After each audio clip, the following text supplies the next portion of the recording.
Hello everyone. M Laxmikant की question series में अभी तक अपन कर चुके हैं पिलर नंबर फर्स्ट से पिलर नंबर फोर्थ तक के कॉन्सेप्ट कंप्लीट, जो क्वेश्चंस के फॉर्म में करे हैं। ठीक है, अब आज अपन करेंगे पिलर नंबर 5 की चर्चा। और पिलर नंबर 5 में कितने चैप्टर्स इंक्लूड होंगे भाई? 4 तक कंप्लीट हुए हैं, लगभग 39 चैप्टर्स। और आज अपन करेंगे लगभग 50 तक के चैप्टर्स पिलर नंबर 5 में। तो ये सारे के सारे तो पिलर नंबर 1, 2, 3, 4 के पार्ट हैं। यहाँ तक हो चुका अपना, नगर निगम तक हो चुका। आज पढ़ने अपन को केंद्र शासित प्रदेश, अनुसूचित एवं जनजातीय क्षेत्र, निर्वाचन क्षेत्र, संघ लोक सेवा आयोग, राज्य लोक सेवा आयोग, वित्त आयोग, वस्तु एवं सेवा कर परिषद, अनुसूचित जातियों के लिए राष्ट्रीय आयोग, अनुसूचित जनजातियों के लिए राष्ट्रीय आयोग और राष्ट्रीय पिछड़ा वर्ग आयोग और भाषाई अल्पसंख्यक वर्गों के लिए विशेष अधिकारी। तो ये 50 चैप्टर्स तक अपन कंप्लीट करेंगे पिलर नंबर 5 के अंदर। तो बिना किसी देरी के देखते हैं। पहले देखो, ये चैप्टर शामिल है केंद्र शासित प्रदेश, अनुसूचित एवं जनजातीय क्षेत्र, निर्वाचन आयोग, संघ लोक सेवा आयोग, राज्य लोक सेवा आयोग, वित्त आयोग, वस्तु एवं सेवा कर परिषद, अनुसूचित जातियों के लिए राष्ट्रीय आयोग, अनुसूचित जनजातियों के लिए राष्ट्रीय आयोग, राष्ट्रीय पिछड़ा वर्ग आयोग। उसके जस्ट बाद अपन लगाएंगे पिलर नंबर 5 का मिनी टेस्ट। ठीक है, तब जाके ये अपना पिलर कंप्लीट होगा। तो स्टार्ट करते हैं अब इनके क्वेश्चंस। फर्स्ट चैप्टर इसमें अनुसूचित एवं जनजातीय क्षेत्र।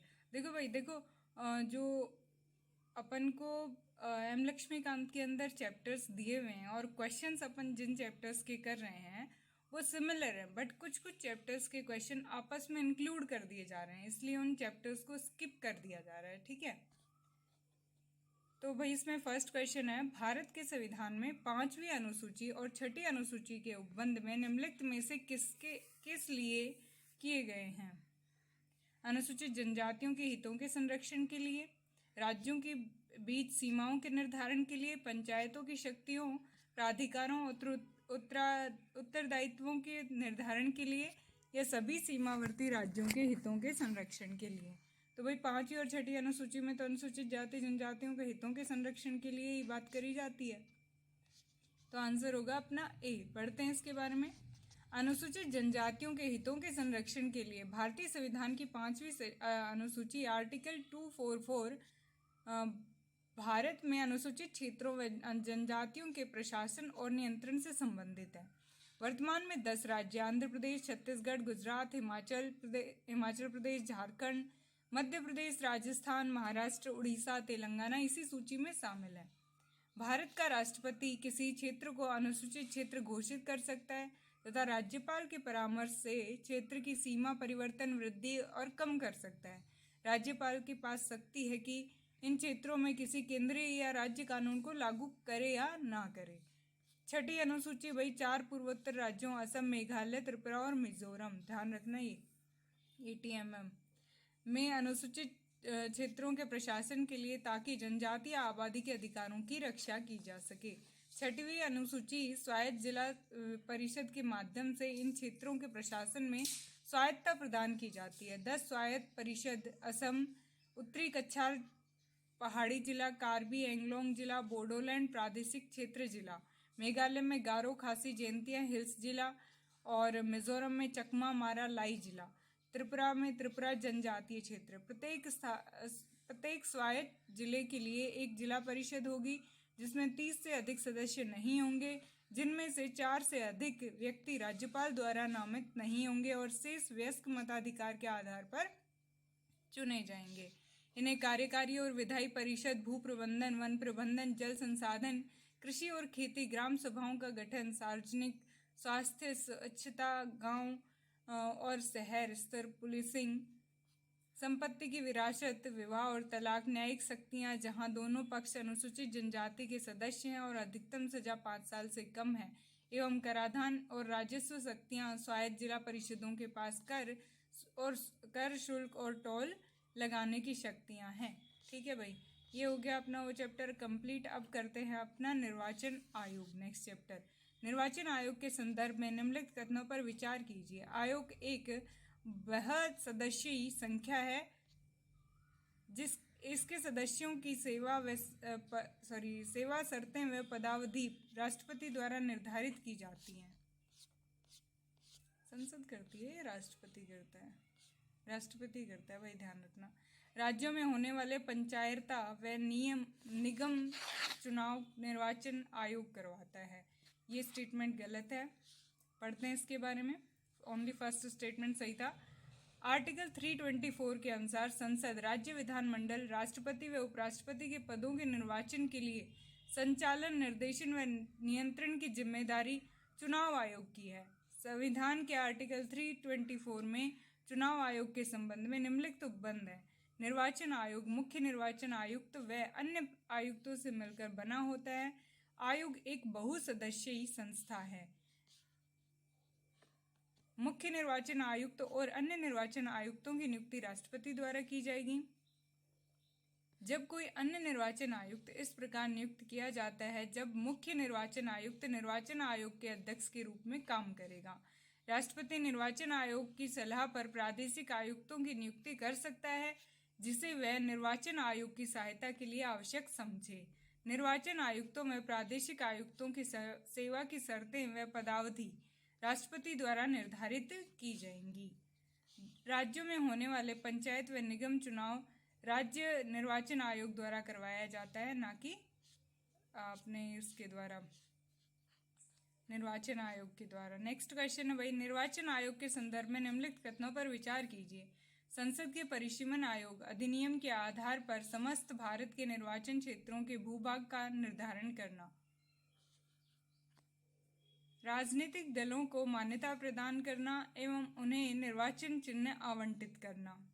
निर्वाचन की तिथि और समय सारणी निर्धारित करना और नामांकन पत्रों का परीक्षण करना। तो ये सारे काम निर्वाचन आयोग के हैं, पढ़ते हैं इसके बारे में।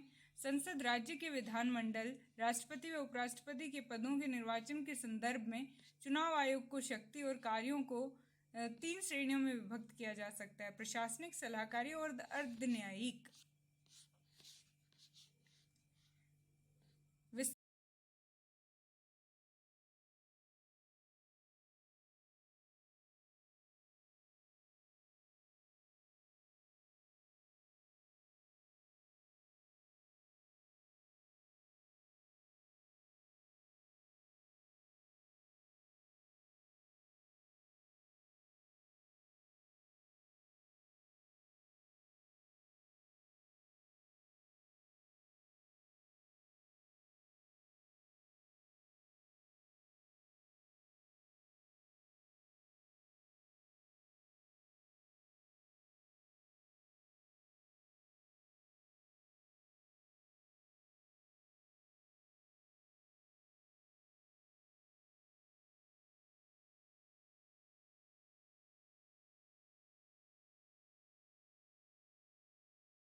अपना संघ एवं राज्य लोक सेवा आयोग। यूपीएससी के संदर्भ में निम्नलिखित कथनों पर विचार कीजिए।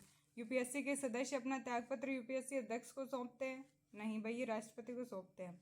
यूपीएससी का सदस्य कार्यकाल के बाद किसी राज्य लोक सेवा आयोग के अध्यक्ष के रूप में नियुक्त होने का पात्र होगा? यस।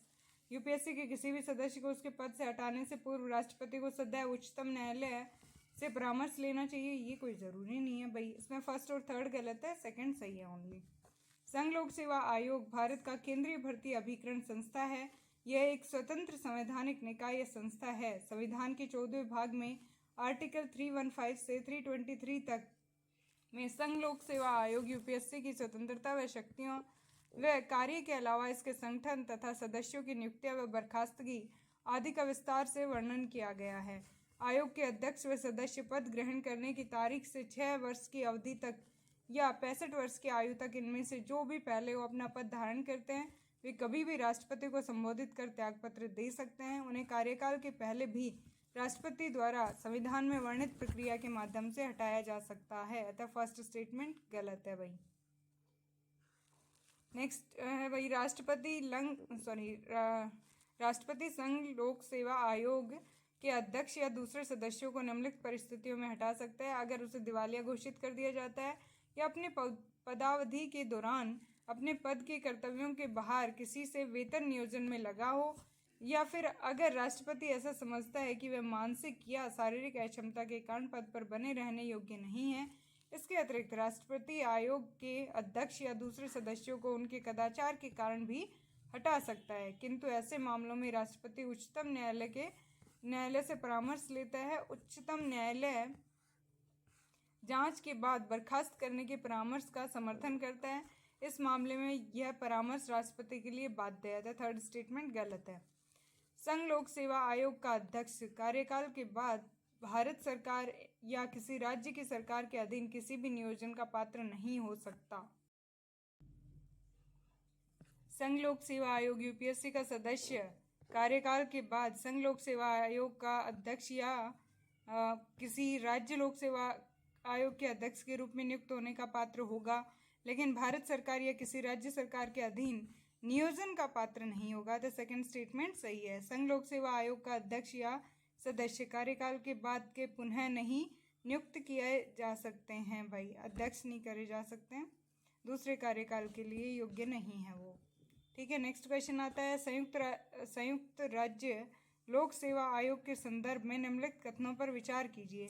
यह एक संवैधानिक निकाय है। यह अपनी वार्षिक प्रगति रिपोर्ट संबंधित राज्यपाल को सौंपता है और भारत सरकार अधिनियम 1935 के अनुसार संयुक्त लोक सेवा आयोग का 2 या 2 से अधिक राज्यों के लिए गठन किया जा सकता है। तो भाई इसमें सेकंड और थर्ड स्टेटमेंट सही है, संवैधानिक निकाय नहीं है ये। फर्स्ट स्टेटमेंट इसलिए गलत है। पढ़ते हैं इसके बारे में। 2 या इससे अधिक राज्यों के लिए संविधान में संयुक्त राज्य लोक सेवा आयोग की व्यवस्था की गई है। संयुक्त संघ लोक सेवा आयोग और राज्य लोक सेवा आयोग का गठन जहां सीधे संविधान द्वारा किया जाता है, वहीं संयुक्त राज्य लोक सेवा आयोग का गठन राज्य विधानमंडल के आग्रह से संसद द्वारा किया जाता है। इस तरह संयुक्त राज्य लोक सेवा आयोग एक सांविधिक संस्था है, न कि संवैधानिक निकाय। 1966 में पंजाब से पृथक हुए हरियाणा और पंजाब के लिए अल्पकालीन संयुक्त राज्य सेवा आयोग गठित किया गया है। संयुक्त राज्य लोक सेवा आयोग के अध्यक्ष व सदस्यों की नियुक्ति राष्ट्रपति द्वारा की जाती है। उनका कार्यकाल 6 वर्ष अथवा 62 वर्ष की आयु जो पहले तक होता है उसे राष्ट्रपति द्वारा बर्खास्त किया या हटाया जा सकता है। वे किसी भी समय राष्ट्रपति को त्यागपत्र देकर पदमुक्त हो सकते हैं। संयुक्त राज्य लोक सेवा आयोग के सदस्यों की संख्या और सेवा शर्तों को राष्ट्रपति निर्धारित करता है। संयुक्त राज्य लोक सेवा आयोग वार्षिक प्रगति रिपोर्ट संबंधित राज्यपालों को सौंपता है। प्रत्येक राज्यपाल इसे राज्य विधानमंडल के समक्ष प्रस्तुत करता है। ठीक है भाई। संघ लोक सेवा आयोग राज्यपाल के अनुरोध व राष्ट्रपति की संस्तुति के बाद राज्य की आवश्यकता अनुसार भी कार्य करता है। भारत सरकार अधिनियम 1919 की व्यवस्था के अनुसार 1926 में केंद्रीय लोक सेवा आयोग का गठन किया गया ताकि योग्य नौकरशाहों की नियुक्ति की जा सके। भारत सरकार अधिनियम 1935 के अनुसार न केवल संघ लोक सेवा आयोग बल्कि प्रांतीय लोक सेवा आयोग, संयुक्त लोक सेवा आयोग का 2 या अधिक प्रांतों के लिए गठन किया जा सकता है। नेक्स्ट क्वेश्चन है, राज्य लोक सेवा आयोग के संदर्भ में निम्नलिखित कथनों पर विचार कीजिए। राज्य लोक सेवा आयोग के सदस्यों की नियुक्ति राज्यपाल करता है। बात बिल्कुल सही है। संविधान ने राज्यपाल को राज्य लोक सेवा आयोग के अध्यक्ष और सदस्यों की सेवा की शर्तें निर्धारित करने का अधिकार दिया है। ये बात भी सही है। राज्य लोक सेवा आयोग के अध्यक्ष और सदस्यों को राज्यपाल संविधान में वर्णित आधारों पर ही हटा सकता है, ऐसा बिल्कुल भी नहीं है। संविधान में 14वें भाग में आर्टिकल 315 से 323 में ही राज्य लोक सेवा आयोग की स्वतंत्रता व शक्तियों के अलावा इसके गठन और सदस्यों की नियुक्तियां व बर्खास्तगी इत्यादि का उल्लेख किया गया है। राज्य लोक सेवा आयोग में एक अध्यक्ष व अन्य सदस्य होते हैं जिन्हें राज्य का राज्यपाल नियुक्त करता है। संविधान में आयोग की सदस्य संख्या का उल्लेख नहीं किया गया है, यह राज्यपाल के विवेक पर छोड़ दिया गया है। इसके अतिरिक्त आयोग के सदस्यों की वांछित योग्यता का भी जिक्र नहीं किया गया है, परंतु यह आवश्यक है कि आयोग के आधे सदस्यों को भारत सरकार या राज्य सरकार के अधीन कम से कम 10 वर्ष काम करने का अनुभव हो। संविधान ने राज्यपाल को अध्यक्ष या सदस्यों की सेवा की शर्तें निर्धारित करने का अधिकार दिया है। फर्स्ट सेकंड स्टेटमेंट दोनों सही हैं। आयोग के अध्यक्ष व सदस्य पद ग्रहण करने की तारीख 6 वर्ष की अवधि तक 62 वर्ष की आयु तक इनमें से जो भी पहले हो अपना पद धारण कर सकते हैं। संघ लोक सेवा के आयोग के मामले में 65 वर्ष है भैया। हालांकि वे कभी भी राज्यपाल को अपना पद त्याग पत्र सौंप सकते हैं। संघ लोक सेवा आयोग की तरह ही संविधान में राज्य लोक सेवा आयोग के निष्पक्ष व स्वतंत्र कार्य करने के लिए निम्नलिखित उपबंध है। राज्य लोक सेवा आयोग के अध्यक्ष और सदस्यों को राष्ट्रपति संविधान में वर्णित आधारों पर ही हटा सकता है, अतः उन्हें पदावधि तक काम करने की सुरक्षा है, अतः थर्ड स्टेटमेंट गलत है। अध्यक्ष या सदस्य की सेवा की शर्तें राज्यपाल तय करता है, अतः नियुक्ति के बाद उनमें गैर लाभकारी परिवर्तन नहीं किया जा सकता। राज्य लोक सेवा आयोग के अध्यक्ष या सदस्य को वेतन भत्ता व पेंशन सहित सभी खर्च राज्य की संचित निधि से मिलते हैं, अतः राज्य की विधानमंडल द्वारा इस पर मतदान नहीं होता है। राज्य लोक सेवा आयोग का अध्यक्ष कार्यकाल के बाद संघ लोक सेवा आयोग के अध्यक्ष या सदस्य तथा किसी अन्य राज्य लोक सेवा आयोग का अध्यक्ष बनने का पात्र होता है, लेकिन भारत सरकार या किसी राज्य की सरकार के अधीन किसी और नियोजन या नौकरी का पात्र नहीं होता है।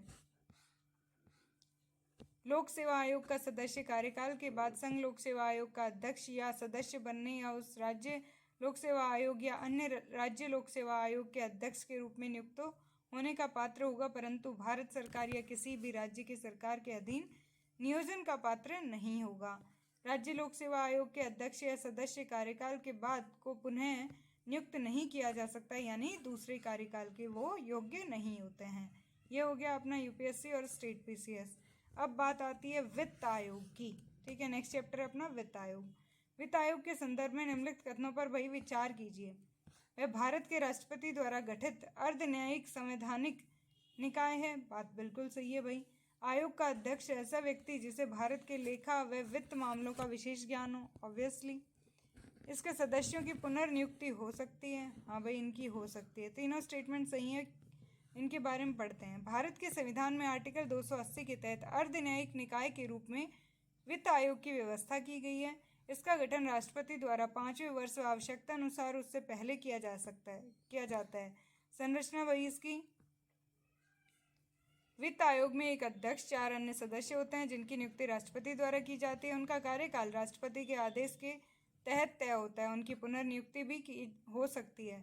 संविधान ने संसद को इन सदस्यों की योग्यता और चयन विधि का निर्धारण करने का अधिकार दिया है। इसी के तहत संसद ने आयोग के अध्यक्ष व सदस्यों की विशेष योग्यताओं का निर्धारण किया है। अध्यक्ष सार्वजनिक मामलों का अनुभवी होना चाहिए और अन्य 4 सदस्यों को निम्नलिखित में से चुना जाना चाहिए। किसी उच्च न्यायालय का न्यायाधीश या इस पद के लिए योग्य व्यक्ति, ऐसा व्यक्ति जिसे भारत के लेखा व वित्त मामलों का विशेष ज्ञान हो, ऐसा व्यक्ति जिसे प्रशासन व वित्तीय मामलों का व्यापक अनुभव हो, ऐसा व्यक्ति जो अर्थशास्त्र का विशेष ज्ञाता हो। ठीक है भाई। नेक्स्ट क्वेश्चन आता है जीएसटी काउंसिल के संदर्भ में निम्नलिखित कथनों पर विचार कीजिए। इसका अध्यक्ष केंद्रीय वित्त मंत्री होता है। यह बात बिल्कुल सही है।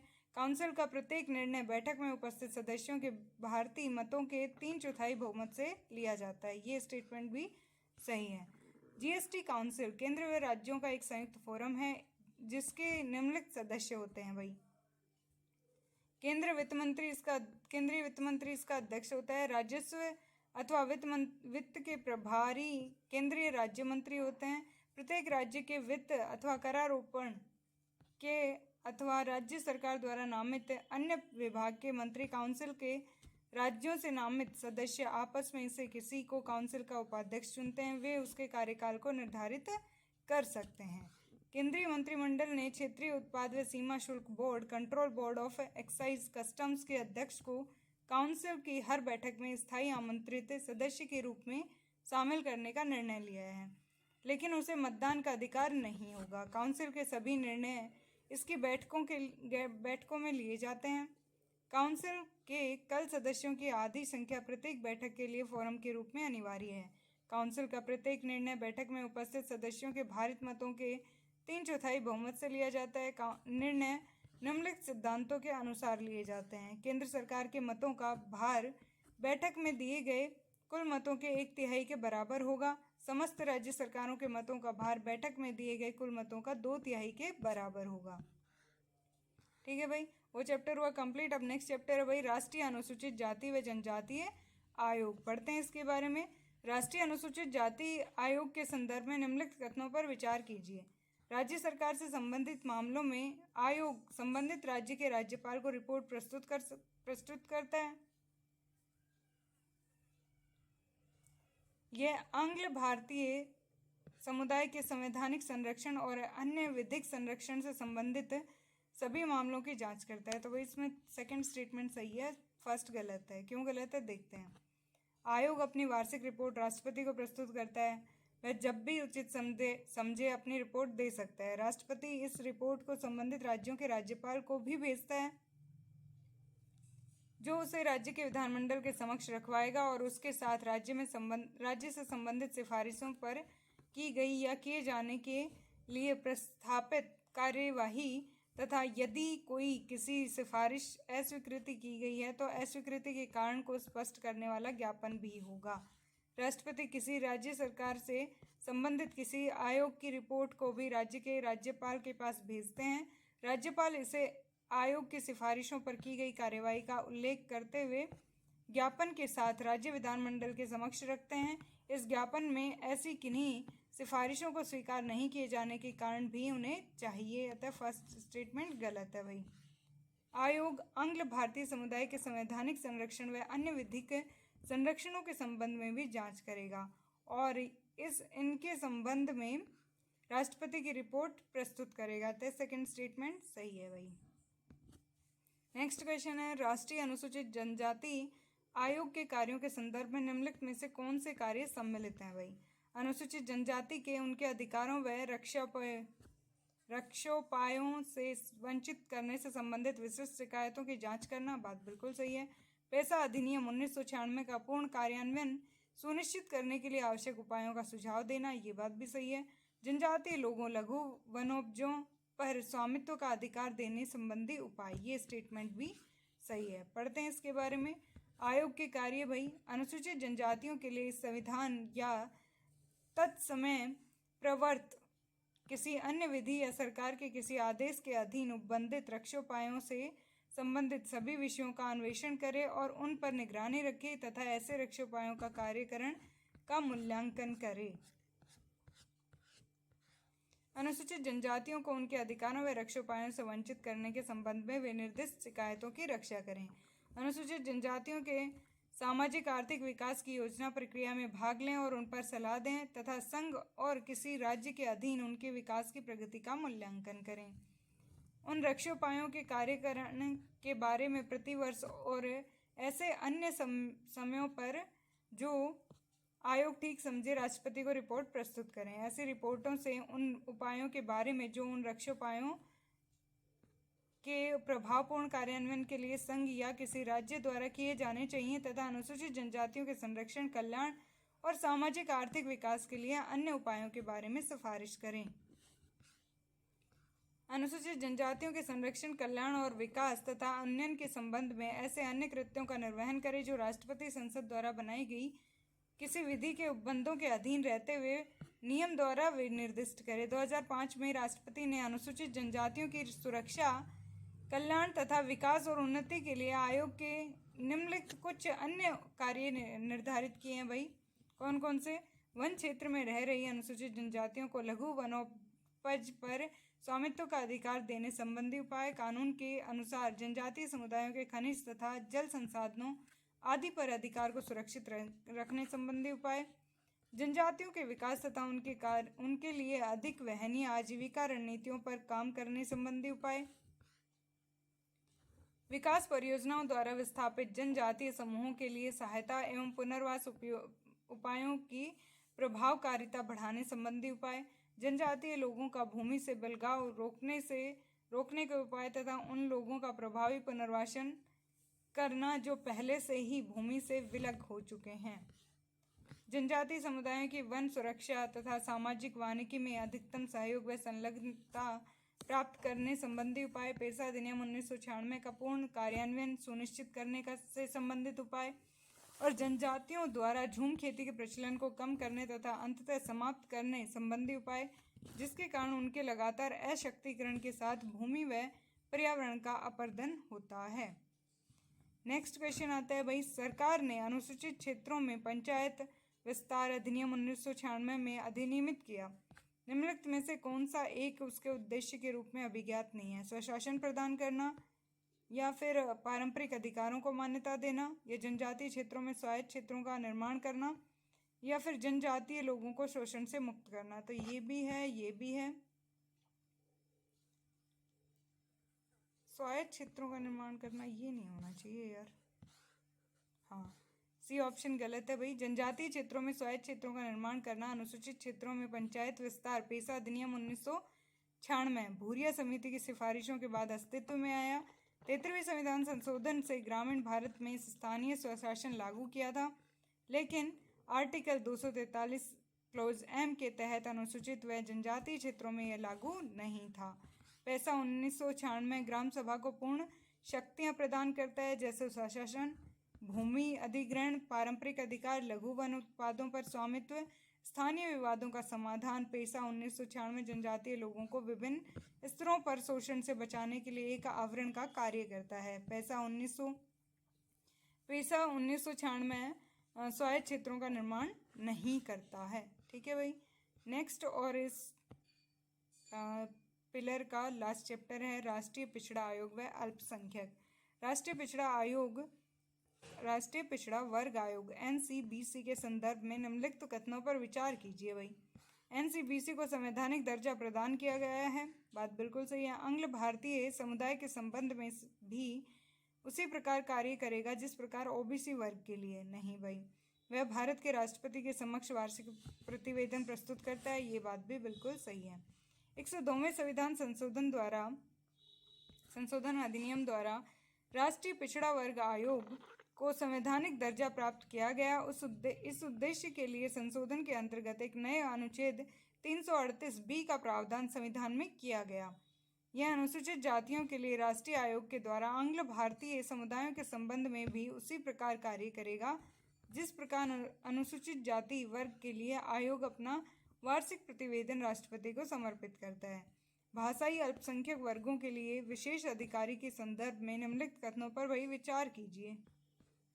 मूल रूप से भारत के संविधान में भाषाई अल्पसंख्यक वर्गों के लिए विशेष अधिकारी के संबंध में कोई प्रावधान नहीं है, ये बात बिल्कुल सही है।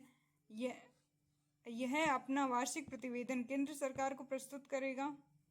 नहीं भाई, ये शायद राज्य सरकार को प्रस्तुत करता है, तो इसमें ओनली फर्स्ट स्टेटमेंट सही है, सेकंड गलत है। पढ़ते हैं इसके बारे में।